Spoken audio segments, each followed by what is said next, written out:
Federal, gente, praticamente impossível um edital que peça o direito administrativo e não peça aqui a lei do PAF, lógico, em se tratando aí de concursos públicos federais a princípio.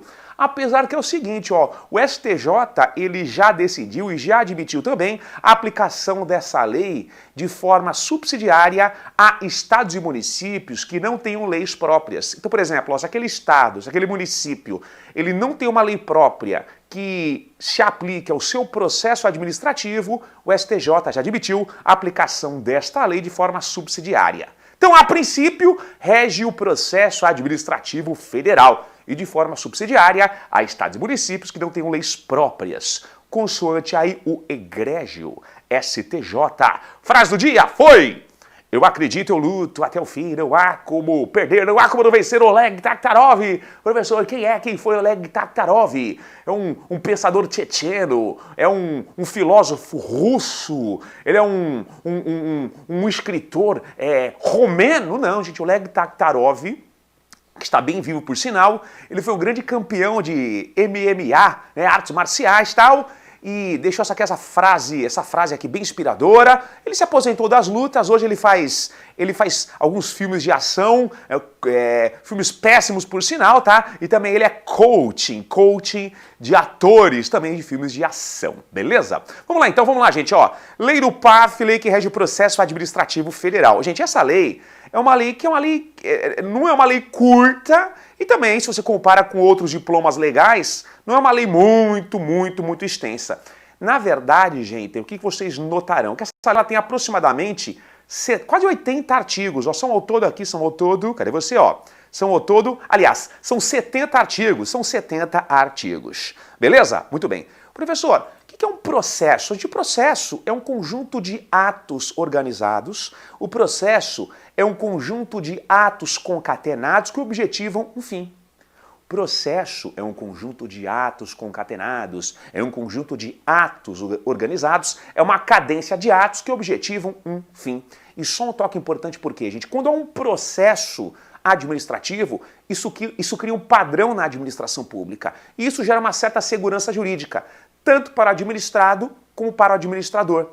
Gente, não importa quem seja o requerente, a forma para atender o pedido é a mesma. Os prazos são os mesmos, os direitos são os mesmos, os deveres são os mesmos. Então, quando a lei institui um processo administrativo na esfera federal, nesse caso, ela cria um padrão na administração pública e está em plena consonância com o princípio da segurança jurídica. Isso evita perseguições, apadrinhamentos, muito bem. Gente, só um toque importante, por quê? Venham comigo aqui, ó. Essa lei é super importante por vários motivos, mas o principal motivo é que ela trata de vários temas do direito administrativo. Então, por exemplo, ó, quando se fala em ato administrativo, essa lei ela trata. Quando se fala em recurso administrativo, essa lei também ela abarca lá recurso administrativo. Então é uma lei super importante. Princípios da administração pública, ela também trata. Façamos o seguinte, ó. Venham comigo, vamos aqui tratar um primeiro dispositivo dessa lei, que é o artigo 2º, porque o artigo 2º desta lei, gente, ele vai tratar do quê? Dos princípios que regem aqui a própria administração pública. Gente, não se esqueçam que o que são princípios que regem a administração pública? São mandamentos, são determinações que se aplicam ao direito administrativo e, consequentemente, a toda a administração pública. Legal. Alguns princípios são constitucionais explícitos, artigo 37 caput da Constituição, e outros são constitucionais implícitos. Aquele que é constitucional implícito é o que não está escrito na Constituição. Legal. Só que alguns, embora sejam constitucionais implícitos, estão previstos na lei. E outros são constitucionais explícitos e na lei também são explícitos. Então, cuidado. Nós teremos princípios do direito administrativo que estão escritos, explícitos na Constituição, no artigo 37 caput e também na lei do PAF. Explícito na Constituição e na lei. Beleza. E teremos princípios que não estão na Constituição, digo, constitucionais implícitos, e na lei eles são o quê? Escritos. Muito cuidado com isso. Então venham comigo aqui, gente, artigo 2º da lei do PAF, da lei que rege o processo administrativo federal. A administração pública obedecerá, dentre outros, aos princípios da legalidade. A gente para um pouquinho. O princípio da legalidade, ele é um princípio que é constitucional explícito e na lei também ele é o quê? Explícito. Que lógico, sabemos que a administração pública, ela tem a sua conduta pautada em lei. A administração pública, ela tem a sua conduta respaldada, pautada em lei. Em outras palavras, a administração pública só faz o que a lei manda. E é fundamental também que a administração pública obedeça à lei, observe a lei na condução de um processo administrativo. Beleza? Muito bem. Vamos lá, gente, ó. Princípio da finalidade. Meus amigos, esse princípio da finalidade, ele é constitucional implícito e na lei ele é explícito. Vamos lá, gente. Qual que é a única finalidade que a administração pública buscará, nesse caso aqui, na condução de um processo administrativo? O interesse público. Tanto que se a administração pública, na condução de um processo administrativo, por exemplo, buscar beneficiar pessoas ou prejudicar pessoas, haverá um desvio de finalidade. Muito bem, tornando o processo nulo. Princípio da motivação. Constitucional explícito, aliás, constitucional implícito, não consta do artigo 37 caput da Constituição, só que na lei ele é explícito. Notaremos que a administração pública deve motivar os seus passos. É fundamental que a administração pública fundamente as suas decisões. Por exemplo, isso garantiu que uma segurança jurídica e um controle social dos atos administrativos. E notaremos no artigo 50 quais são as hipóteses em que a administração pública é obrigada a motivar os seus atos, tá? Daqui a pouquinho iremos aí verificar no artigo 50 aqui da lei do PAF. Muito bem. Razoabilidade é um princípio constitucional implícito e na lei ele é explícito. De razoabilidade é bom senso. A administração pública, gestor, conduza um processo administrativo com bom senso. Proporcionalidade, equilíbrio. Meios adequados aos fins. E cuidado, hein? Razoabilidade e proporcionalidade são princípios constitucionais implícitos e na lei são explícitos. Gente, moralidade, explícito na lei e na Constituição, ok? Moralidade, a administração pública, na condução de um processo administrativo, não obedeça apenas à lei, não escolha apenas entre o legal e o ilegal, o correto e o incorreto, mas principalmente entre o justo e o injusto, o honesto e o desonesto, ou seja, conduza um processo administrativo de acordo com os padrões éticos, com os padrões morais que se espera aí de um agente público. Beleza? Gente, princípio da ampla defesa para o direito administrativo, ele é o quê? Constitucional implícito, porque não consta no artigo 37 caput e na lei ele é explícito. Gente, quando se fala em ampla defesa no processo administrativo, quais são as garantias? Defesa prévia. Antes da administração pública praticar o ato, deve instaurar um processo administrativo e dar oportunidade para que você previamente se manifeste. Defesa técnica, você pode, por exemplo, constituir um advogado num processo administrativo, por mais que seja dispensável, súmula vinculante 5, e duplo grau de julgamento. É um direito seu que a decisão recorrida seja, que a decisão exarada, proferida, seja reexaminada por uma autoridade superior.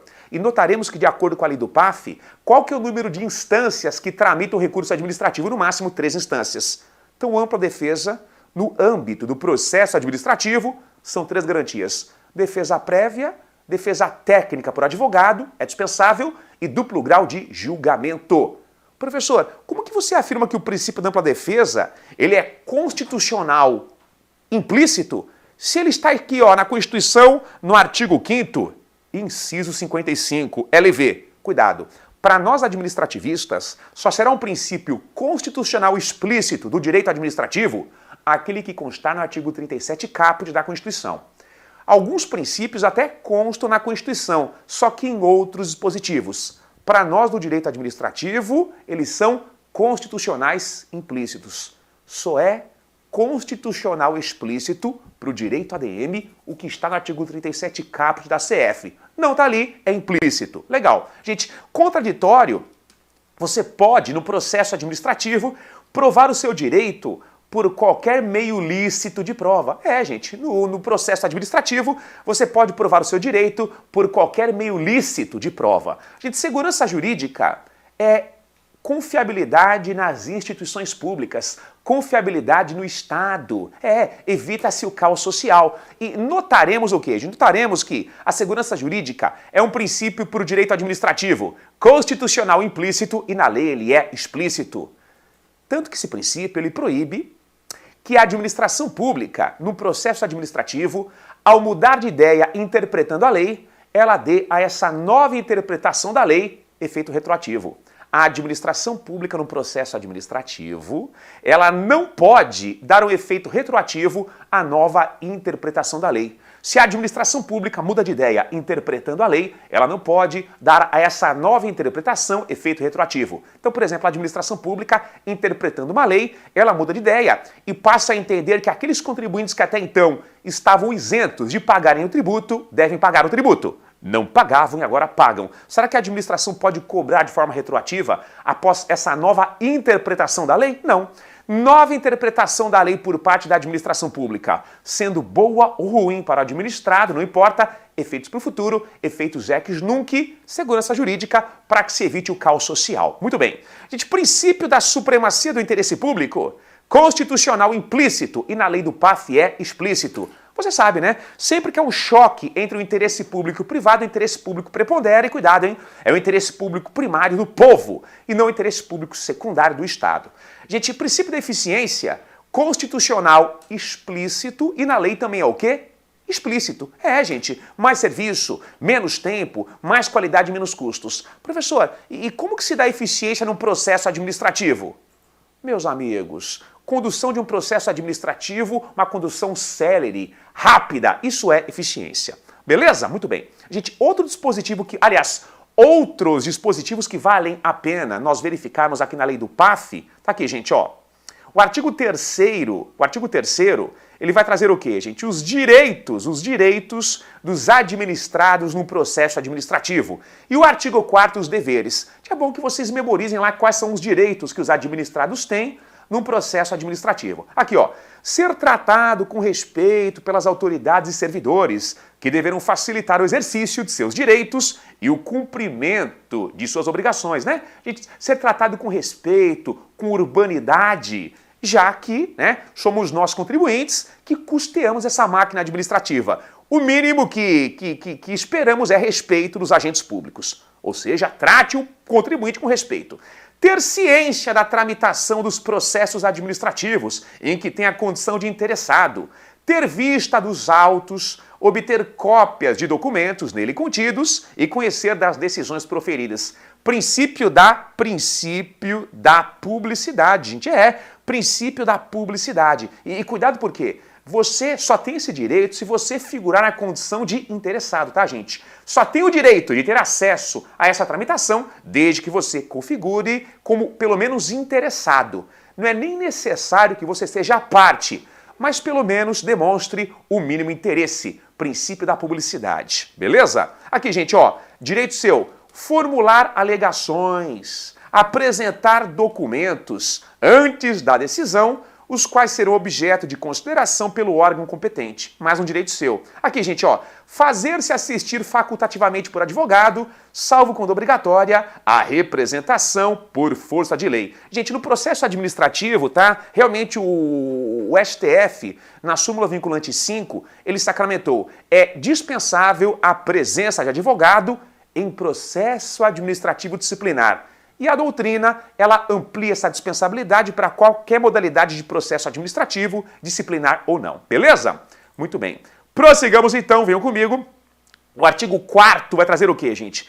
Quais são os deveres dos administrados num processo administrativo? Venham comigo aqui, ó. Deveres. São deveres dos administrados num processo administrativo, sem prejuízo de outros deveres que constem lá em ato normativo. Gente, cuidado, porque o artigo 4º, ele é um rol exemplificativo, tá? Apenas exemplos. Expor os fatos conforme a verdade. E, gente, cuidado, hein? E se porventura o administrado, ele, por exemplo, ele mente num processo administrativo, isso pode acarretar em tese, inclusive, a sua responsabilidade civil e a sua responsabilidade penal. É verdade. Por exemplo, talvez um crime de falsidade ideológica, em tese é possível. Legal. Aqui, gente, ó, proceder com lealdade, urbanidade e boa-fé. Gente, por exemplo, evitar o quê, gente? Evitar, por exemplo, desrespeitar os servidores no processo administrativo, gente, agir com boa-fé, aquele bom comportamento que se espera dos litigantes, seja no processo administrativo ou no processo judicial, gente. Boa-fé, bom comportamento, lealdade, urbanidade. Muito bem, gente, ó. Não agir de forma temerária. Gente, na verdade, o que é agir de forma temerária? É agir de forma simplesmente a prejudicar o processo, gente. Na verdade, uma atuação temerária é uma atuação que busca o quê, gente? Busca o quê? Em flagrante de respeito à lei, busca-se tumultuar o processo. É uma atuação temerária, ou seja, é fundamental que você não atue de forma temerária e pode responder, inclusive, na esfera criminal e até civil. Muito bem. Prestar as informações que lhe forem solicitadas e colaborar para o esclarecimento dos fatos. Gente, para que haja um deslinde, uma solução da causa. Beleza? Então, artigo 3º, direitos, e artigo 4º, deveres. Gente, outro ponto importante, o que vocês notarão? Gente, que nós temos no artigo 18 e seguintes algumas pessoas, alguns agentes públicos que ora são impedidos e ora são suspeitos de atuarem no processo administrativo. Calma lá então, professor. Artigo 18 e seguintes da lei, nós temos algumas pessoas, alguns agentes públicos que ora são impedidos e ora são suspeitos de atuarem no processo administrativo, para que se garanta a imparcialidade do gestor público na condução daquele processo administrativo. Cuidado porque a suspeição é uma presunção relativa de que faltará imparcialidade. E o impedimento é uma presunção absoluta de que faltará imparcialidade do agente público na condução do feito. Venham comigo então, vamos lá, gente. Ó. Artigo 18 aqui da lei do PAF, ó, é impedido de atuar em processo administrativo o servidor ou autoridade que, gente, impedido, ele não pode atuar. Presunção absoluta que ele não é imparcial, ou seja, presunção absoluta que não haverá imparcialidade na condução do feito, beleza? Vamos lá, gente, olha, ele não pode atuar. Que tem interesse direto ou indireto na matéria, mas o que, gente? Que tenha participado ou venha participar como perito, testemunha, representante, ou se tais condições ocorrem quanto ao cônjuge, companheiro ou parente ou afins até o 3º grau. Calma lá, teacher. Se o agente público tem interesse direto ou indireto na matéria, eu estou impedido, eu não posso participar, por exemplo, não posso conduzir, por exemplo, não posso julgar aquele processo administrativo, né, por razões óbvias. Agora, se eu, agente público, ou meu cônjuge, companheiro ou companheira, parente, linha reta, colateral por afinidade, até o 3º grau, se nós já atuamos aquele processo administrativo como peritos, testemunhas ou representantes, nós também estamos impedidos de atuarmos naquele processo administrativo. Beleza, gente? Ó, também haverá um impedimento em relação ao agente público que esteja litigando judicial ou administrativamente com o interessado ou respectivo cônjuge ou companheiro. Então, espera um pouquinho, teacher. Se o agente público eu estiver litigando judicialmente ou administrativamente com o interessado naquele processo administrativo ou com seu cônjuge ou companheiro, eu sou impedido de atuar naquele processo administrativo. E o que vocês notarão? Que quando o agente público detectar alguma situação que o torna impedido, ele deverá declarar de ofício esse impedimento, ok? E se porventura ele não se declara impedido, isso com certeza acarretará a sua responsabilidade. Beleza? Aqui, gente, ó, artigo 19, ó. A autoridade ou servidor que incorrer em impedimento deve comunicar o fato à autoridade competente, abstendo-se de atuar. Ou seja, ele não pode atuar, ele deve comunicar o fato à autoridade competente, abstendo-se, ou seja, ele não pode atuar no processo administrativo. A omissão do dever de comunicar o impedimento constitui falta grave para efeitos disciplinares. Beleza? Muito bem. Gente, agora cuidado, hein? Cuidado, ó. Suspeição, gente, suspeição é uma presunção relativa de que o agente público não será imparcial. Tanto que quem alega que ele é suspeito deve peticionar, deve demonstrar que realmente ele é suspeito e isso passará por uma avaliação de uma autoridade, ok? Então venha comigo aqui, ó. A alegação, né, pode ser alegada, arguída, a suspeição de autoridade ao servidor, que tem amizade íntima ou inimizade notória com alguns dos interessados ou com respectivos cônjuges, companheiros ou parentes e afins até o terceiro grau. Então, calma lá. Há uma presunção relativa de que faltará imparcialidade em relação ao agente público que tem amizade íntima ou inimizade notória com o interessado cônjuge, companheiro ou parente, né, linha reta, colateral ou afim, até o terceiro grau. Só que atenção por quê, gente? Cuidado, hein? Quando alguém alega a suspeição, isso demandará a comprovação. É fundamental que a parte que alegue essa suspeição do agente público, ela comprove realmente que há suspeição e, lógico, isso passará pelo crivo, pelo julgamento de uma autoridade administrativa, tá? Legal. E só para fechar, gente, ó, artigo 21. O indeferimento da alegação de suspeição poderá ser objeto de recurso sem efeito suspensivo. Então, espera um pouquinho. Eu, parte interessada no processo administrativo, eu alego que o agente público que está conduzindo aquele processo administrativo, ele tem amizade íntima ou inimizade notória comigo, com meu cônjuge, companheiro ou companheira, ou com meu parente em linha reta colateral por afinidade até o terceiro grau. Eu tenho que provar isso. Legal? A autoridade que analisou o pedido, ela indeferiu, ela negou, não restou comprovado que ele é suspeito. Eu posso recorrer daquela negativa, daquele indeferimento, só que o meu recurso contra aquela negativa, contra o indeferimento, não tem efeito suspensivo. Ou seja, por mais que eu ingresse com recurso, ele não suspenderá a condução do processo administrativo. O recurso, ele só terá efeito devolutivo. Eu devolvo o tema, suspeição do agente público, para que seja reexaminado. Só que ele não tem o poder, ele não tem o condão de suspender o processo administrativo. Beleza? Muito bem. Gente, outro ponto importante é o seguinte, ó.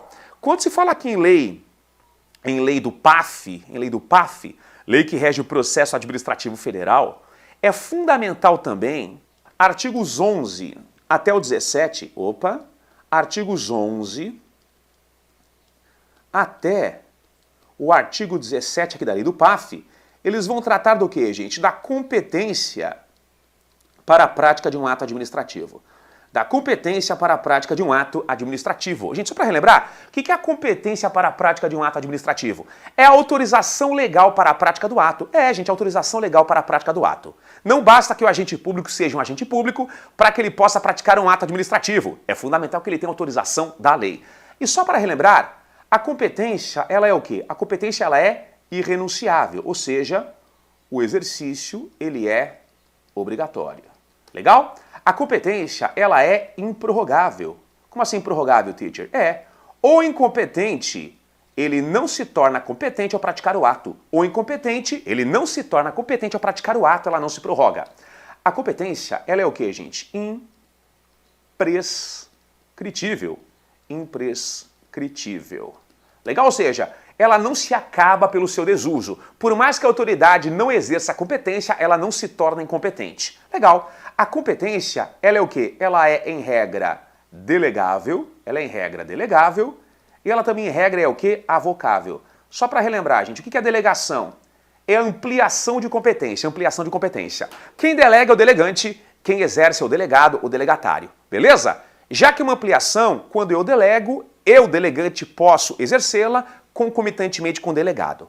A delegação pode ser vertical, de quem pode mais para quem pode menos, e em algumas situações excepcionais, admite-se a delegação horizontal, entre órgãos e agentes do mesmo nível.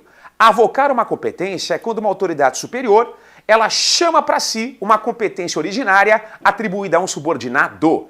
E a avocação só pode ser o quê? Só pode ser vertical, tá, gente? A avocação somente de quem pode mais para quem pode menos. A delegação pode ser vertical, de quem pode mais para quem pode menos, ou até mesmo horizontal, entre órgãos do mesmo nível.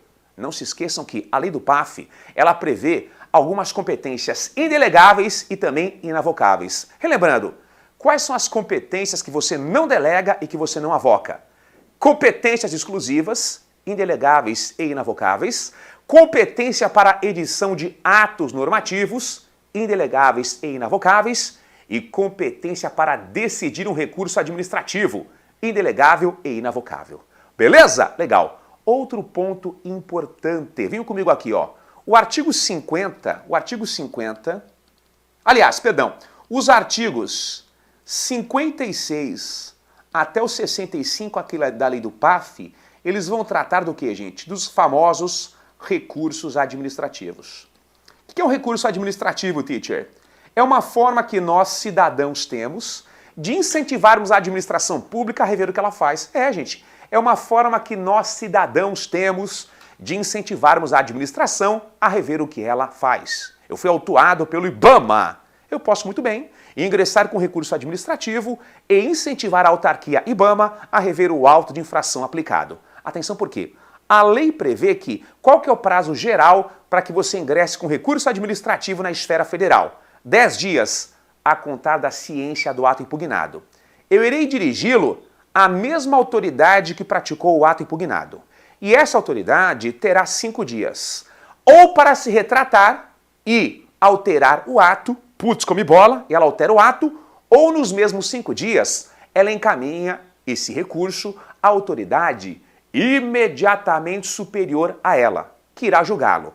Essa autoridade terá o prazo de 30 dias, prorrogáveis por igual período, para julgá-lo. Calma lá. Prazo geral para ingressar com recurso administrativo na esfera federal, 10 dias, a contar da ciência do ato impugnado. Legal. Irei endereçá-lo à mesma autoridade que praticou o ato impugnado. E essa autoridade, ela terá 5 dias, ou para se retratar, ou para encaminhar para a autoridade superior que julga. E essa autoridade que julga tem 30 dias mais 30 dias para julgá-lo. Hey, teacher, qual que é o número máximo de instâncias que tramitam um recurso administrativo na esfera federal? No máximo, 3 instâncias. E cuidado, hein? Súmula vinculante 21. A administração pública não pode condicionar um pagamento prévio, uma taxa, o pagamento da multa, como condição de admissibilidade de recurso administrativo. Não pode condicionar pagamento prévio como condição de admissibilidade de recurso administrativo. Yes, legal. Vamos lá, e só para fechar aqui, gente, ó, o artigo 50 aqui da lei, gente, na verdade, eu estou aqui tratando dos pontos principais, tá? Mas se vocês notarem, quando nós estudamos outros pontos do direito administrativo, atos administrativos, controle da administração pública, princípios do direito administrativo, inevitavelmente nós também tratamos aqui da lei do PAF, tá? Então é por isso que eu estou tratando de dispositivos esparsos, ok? Legal. Gente, tem os mais importantes. Artigo 50, ele vai tratar do quê? Do princípio da motivação. Só para relembrar, gente, o princípio da motivação é um princípio constitucional implícito e na lei ele é explícito. Artigo 2º, determina que a administração pública fundamente os seus atos. Como que a administração pública faz para fundamentá-los? Narra os fundamentos de fato e os fundamentos de direito. Um auto de infração, por exemplo, como que a autoridade fundamenta? Narra a infração praticada, o fundamento de fato e o fundamento de direito, o artigo de lei que fundamentou, por exemplo, a aplicação da multa. Legal? E nós temos aqui, gente, algumas situações onde a motivação do ato é obrigatória. Artigo 50 aqui da lei do PAF, ó. Os atos ADM deverão ser motivados com indicação dos fatos e dos fundamentos jurídicos quando neguem, limitem ou afetem direitos ou interesses. Tem que motivar. Legal, gente. Ou imponham ou agravem deveres, encargos ou sanções. Tem que motivar. Ou decidam processos administrativos de concurso ou seleção pública. Tem que motivar. Dispensem ou declarem a inexigibilidade de processo licitatório. Tem que motivar. Decidam recurso administrativo. Tem que motivar. Vamos lá, gente, ó. Decorram de reexame de ofício. Tem que motivar. Gente, o que é um reexame de ofício? Atenção. Tem algumas situações que a autoridade administrativa, quando julga um recurso administrativo, ela é obrigada por lei a submeter a decisão dela de ofício a uma autoridade superior. Tem algumas situações em que a lei obriga que, quando a autoridade decide um recurso, ela é obrigada, de ofício, a encaminhar aquela decisão a uma autoridade superior para que ela reexamine aquilo. Ou seja, quando a decisão decorrer de um reexame de ofício obrigatório por uma autoridade superior, ela tem que motivar. Beleza, gente? São aqui situações onde a motivação ela é obrigatória. Outra situação, gente, ó. Quando a decisão deixa de aplicar jurisprudência firmada sobre a questão, ou discrepem de pareceres, laudos, propostas e relatórios oficiais. Então, calma lá. Quando a decisão contraria decisão judicial consolidada, ou ela contraria um parecer, um laudo, uma proposta, um relatório oficial, nesse caso tem que motivar. Importe anulação, revogação, suspensão ou convalidação de um ato, tem que motivar. Só para relembrar, gente, anulação, ato ilegal. Revogação, ato legal inútil. E a convalidação é a correção do ato que possui um vício sanável. O artigo 1º, ele vai tratar do quê? Da famosa motivação aliundi. O que é a motivação aliundi? É quando você motiva o ato se remetendo a decisões anteriores. Aqui, ó, a motivação tem que ser explícita, clara, congruente, né, com nexo, podendo consistir em declaração ou concordância com fundamentos de anteriores pareceres, informações, decisões ou propostas, que neste caso, lógico, serão parte integrante do ato. É a motivação aliundi quando você motiva se remetendo a decisões, pareceres, informações ou propostas já existentes. Beleza? Muito bem. É isso aí então, gente. Para por aqui. Beijo no coração. Até a próxima aula. Valeu!